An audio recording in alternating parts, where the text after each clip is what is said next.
जय जय श्री सीताराम भक्तों, स्वागत है आपका हमारा YouTube चैनल ब्रह्मेश्वर महादेव ज्ञान दर्पण में। भक्तों, आज हम चर्चा करने वाले हैं। आज हम आपको जो भाद्र मास के शुक्ल पक्ष में जो हरितालिका तीज जो आती है, उस तीज की कथा हम आपको सुनाने जा रहे हैं। भक्तों, यदि आप हमारे इस चैनल पर नए हैं, अभी तक आपने हमारे चैनल को सब्सक्राइब कर लीजिएगा। वीडियो आपको अच्छी लगे तो लाइक कीजिए, ज्यादा से ज्यादा लोगों तक शेयर कीजिएगा। भक्तों, हरितालिका तीज, तो श्री सूत जी महाराज बोले कि जिन श्री पार्वती जी के घुंघराले केस मंदार की माला से अलंकृत है और मुंडू की माला से जिन शिव जी की जटा अलंकृत है, जो पार्वती जी सुंदर एवं नए वस्त्रों को धारण करने वाली हैं और जो शिव जी दिगंबर हैं, ऐसे श्री पार्वती जी तथा भगवान शंकर जी को मैं प्रणाम करता हूँ। कैलाश पर्वत के सुंदर विशाल चोटी पर बैठी हुई श्री पार्वती जी ने भगवान शंकर जी से एक बार प्रश्न किया कि हे महेश्वर, हमें कोई गुप्त व्रत या पूजन बताइए जो सभी धर्मों में सरल हो, जिसमें अधिक परिश्रम भी ना करना पड़े और फल भी अधिक मिले। हे परमेश्वर, यदि आप मुझ पर प्रसन्न हो तो इसके विधान को बताइए। यह भी बताने की कृपा करें कि किस व्रत या दान आदि से मध्य और अंत रहित आप जैसे महाप्रभु हमको प्राप्त हुए हैं। तो भगवान शंकर जी बोले, हे देवी, सुनो, मैं तुमको एक उत्तम व्रत जो मेरा सर्वस्व और छिपाने योग्य है तुम्हें बतलाता हूं। जैसे नक्षत्रों में चंद्रमा, ग्रहों में सूर्य, वर्णों में ब्राह्मण, देवताओं में सूर्य, माफ कीजिएगा, देवताओं में विष्णु भगवान है, नदियों में गंगा, पुराणों में महाभारत, वेदों में सामवेद और इंद्रियों में मन श्रेष्ठ है, और सब पुराणों और स्मृतियों में जिस तरह कहा गया है, मैं तुम्हें एक उत्तम व्रत बतलाता हूं। तुम उसे एकाग्र मन श्रवण करो। जिस व्रत के प्रभाव से तुमने मेरा आधा आसन प्राप्त किया, अर्थात तुम मेरी अर्धांगिनी बनी, वह मैं तुमको बतलाऊंगा, क्योंकि तुम मेरी प्रेयसी और प्रियतमा हो। भादव का महीना हो, शुक्ल पक्ष की तृतीया तिथि हो, हस्त नक्षत्र हो, उसी दिन इस व्रत के अनुष्ठान से मनुष्यों के सभी पाप भस्मीभूत हो जाते हैं। जो इस तीज का व्रत करता है, उसके जाने अनजाने में जो भी उसके पाप हुए हैं, वो सारे भस्मीभूत हो जाते हैं। हे देवी, सुनो, जिस महान व्रत को तुमने हिमालय पर्वत पर किया था, वह सब तुम पूरा वृतांत में तुमसे कहूंगा। श्री पार्वती जी बोली, हे नाथ, मैंने क्यों यह सर्वोत्तम व्रत किया था, यह सब मैं आपसे सुनना चाहती हूँ। तो भगवान शंकर जी बोले, हिमालय नामक एक उत्तम महान पर्वत है, उसके आसपास तरह तरह की भूमियां है, तरह तरह के वृक्ष लगे हुए हैं, अनेकों प्रकार के पक्षी और पशु उस पर निवास करते हैं। वहां गंधर्वों के साथ बहुत से देवता, सिद्ध, चारण और पक्षीगण सर्वदा प्रसन्न मन से विचरते हैं। वहां पहुंचकर गंधर्व गाते हैं, अप्सराएं नाचती हैं। उस पर्वतराज के कितने ही शिखर स्फटिक, रत्न और वैदुर्य मणि आदि खानों से भरे हुए हैं। उस पर्वत की चोटियां इतनी ऊंची है, मानो कि मित्र की घर की तरह समझकर वह आकाश को छू रही हो।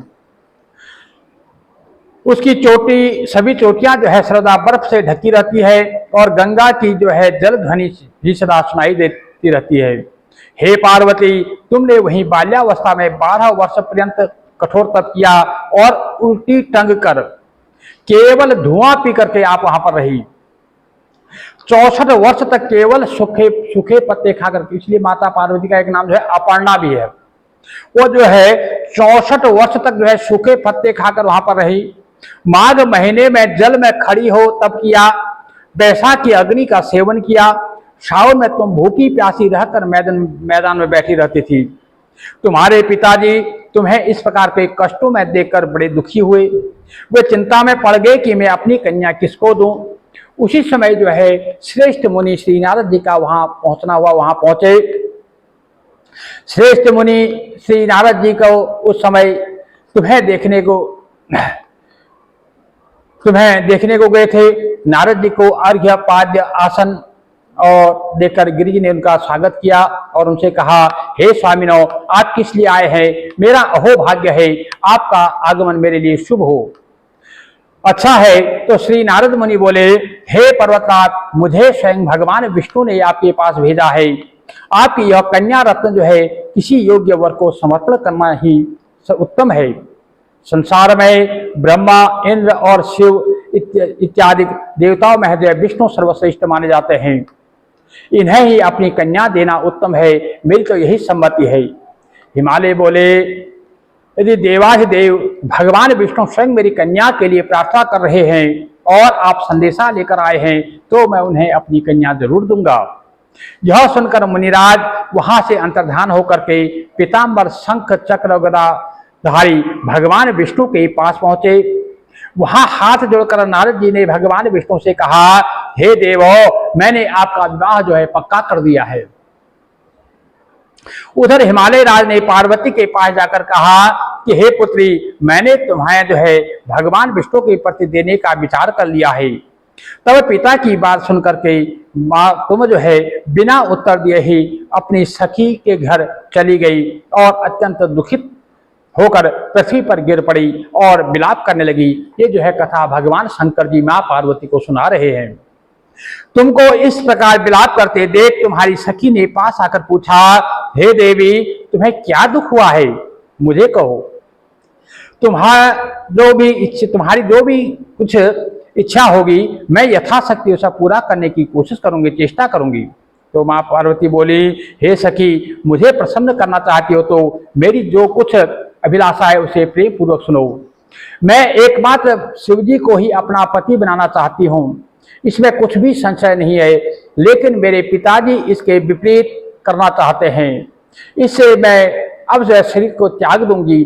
पार्वती की इस बात को सुनकर के सखी ने कहा, हे पार्वती, तुम घबराओ नहीं, हम दोनों यहाँ से निकल करके ऐसे वन में पहुंच जाएंगे जिसे तुम्हारे पिता जान ही नहीं सकेंगे।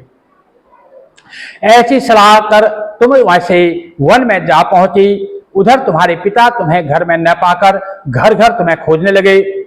दूतों द्वारा भी खबर लेने लगे कि कौन देवता, दानव या किन्नर जो है मेरी पुत्री को हर कर ले गया है।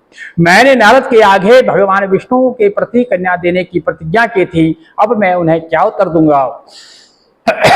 ऐसा सोचते सोचते राजा पर्वतराज जो है मूर्छित हो गए।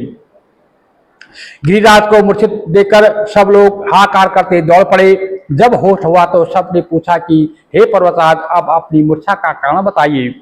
तो गिरिराज ने कहा, आप सब लोग मेरे दुख का कारण सुनो। न मालूम कौन मेरी पुत्री को हर ले गया है, अथवा किसी काले सर्प ने उसे काट लिया या कोई सिंह बाघ या ने उसे खा लिया है।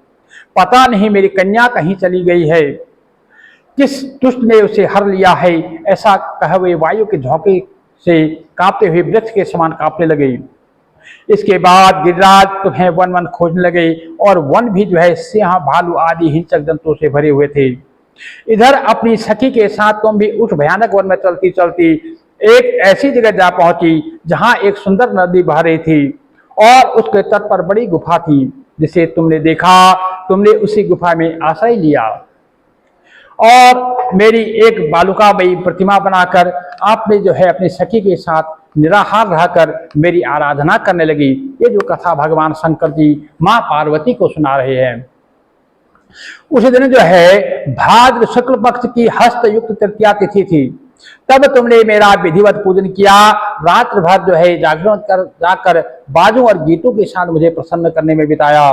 उस पर्वतराज के प्रभाव से, उस वृतराज के प्रभाव से मेरा आसन जो है डगमगा उठा। तब मैं तत्काल उस स्थान पर जा पहुंचा जहां की तुम अपनी सखी के साथ रहती थी। वहां पहुंचकर मैंने तुमसे कहा कि तुम पर मैं प्रसन्न हूं, वर मांगो। तब तुमने कहा, यदि आप मुझ पर प्रसन्न हो तो मेरे पति बने, मुझे अपना अर्धांगिनी बनाए। मेरे तथास्थ कहकर कैलाश पर्वत पर वापस आने पर तुमने मेरी मूर्ति का जो है नदी में विसर्जन किया और सखी के साथ उस महाव्रत का पालन किया। तुम्हारे पिता भी तब तक तुम्हें खोजते हुए उस वन में पहुंचे। चारों दिशाओं में तुम्हें खोजते खोजते हुए व्याकुल हो चुके थे, इसलिए तुम्हें आश्रम के समीप पहुंचते ही गिर पड़े। थोड़ी देर के बाद जब उन्हें होश आया तो उन्होंने नदी के तट पर दो कन्याएं देखी। देखते ही उन्होंने तुम्हें छाती से लगा लिया और बिलख कर रोते हुए तुमसे पूछने लगे, पुत्री, तुम सिंह, व्याघ्र आदि जंतुओं से भरे वन में क्यों कर आ गई, क्यों आ पहुंची? और तब तुमने उत्तर दिया, हे पर्वतराज, अब मुझे विष्णु जी को देना चाहते थे, परंतु मैंने पहले ही अपने आप को जो है शिव जी के हाथों में सौंप दिया था। आपकी यह बात मुझे अच्छी नहीं लगी, इसलिए मैं यहाँ चली आई। पर्वतराज ने सांत्वना दिया कि हे पुत्री, मैं तुम्हारी इच्छा के विरुद्ध तुम्हारा ब्याह कहीं और नहीं करूंगा। तुम्हें अपने साथ घर ले आए और मेरे साथ तुम्हारा विवाह कर दिया। इस प्रकार से तुमने मेरा अर्धासन अर्थात अब मेरी अर्धांगिनी बनी। तब से आज तक किसी के सम्मुख मुझे यह व्रत प्रकट करने का अवसर ही नहीं प्राप्त हुआ है। हे देवी, मैं तुम्हें बताता हूं कि व्रत का नाम हरितालिका क्यों पड़ा। तुमको सखियां हर कर ले गई थी, इसी से हरितालिका नाम पड़ा। पार्वती जी बोली, हे प्रभु, आपने इसका नाम तो कहा, आप कृपा करके इसकी विधि भी कहिए। इसके करने का क्या फल है, कौन सा पुण्य है, यह व्रत कौन करे? श्री शिव जी बोले, हे देवी, यह व्रत जो है सौभाग्यवर्धक है। जो स्त्री अपने सौभाग्य की रक्षा करना चाहती हो वह यह व्रत यत्नपूर्वक उसे करना चाहिए। सबसे पहले दलिनी के खंबे आदि शोभित वेदी की रचना करे, उसमें रंग बिरंगे जो है रेशमी कपड़ों के चंदावा लगाकर चंदन आदि सुगंधित द्रव्यों से वह वेदी मंडप लिपवावे। फिर शंख मृदंग आदि बजाते हुए अपने सगे संबंधियों के साथ एकत्रित होकर के तरह तरह से के मंगलाचार करते हुए उस मंडप में हम दोनों की प्रतिमा स्थापित करें। बहुत से पुष्पों के द्वारा गंध धूप आदि से हमारा पूजन करे। फिर नाना प्रकार के मिष्ठान आदि और नैवेद्य समेत समर्पित कर रात भर जो है जागरण करे। पुष्प गंध और धूप के अलावा नारियल, सुपारी, जंभीरी, नींबू, लौंग, अनार, नारंगी आदि जो जो फल यथासंभव प्राप्त हो सके उन्हें इकट्ठा कर ले। उस ऋतु में जो फल और फूल मिल सके उन्हें विशेष कर रखे। फिर धूप दीपादि के द्वारा निम्नलिखित मंत्रों का उच्चारण करता हुआ पूजन करे। मंत्र यह है, शिव शांत पंचमुखी शूल नंदी भृंगी महाकाल गणों से युक्त शंभो, आपको नमस्कार है। शिवा सुप्रिया प्रकृति सृष्टि हेतु श्री पार्वती सर्वमंगला रूपा शिव रूपा जगत रूपा, आपको बारंबार नमस्कार है।